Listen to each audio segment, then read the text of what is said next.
বললাম, হারাম কাজ যখনই আপনার কাছে আসবে তখন আপনি মনে করবেন আপনি টেবিলের নিচ দিয়ে নিচ্ছেন, অন্ধকারে নিচ্ছেন, দুনিয়ার ভাই বেরাদার দেখে নাই, আল্লাহ দেখে।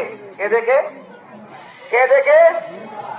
একজন যুবক একজন যুবতী একই রুমের মধ্যে খারাপ কাজে লিপ্ত হবে, ওই সময় যদি তারা মনে করে দুনিয়ার কেউ দেখে না, আল্লাহ দেখতেছে, এটাকে বলা হয় তাকওয়া।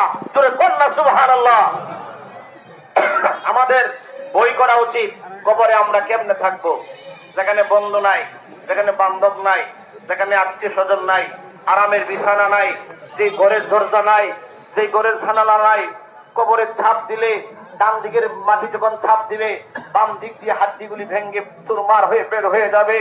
কবরে যখন ৯৯টা সাপ দংশন করবে, মানুষ চিৎকার করে বলবে, আল্লাহ আবার আমাকে দুনিয়ায় দাও, আমি কিছুই করব না, সবসময় তোমার তাসবিহ জপবো, সবসময়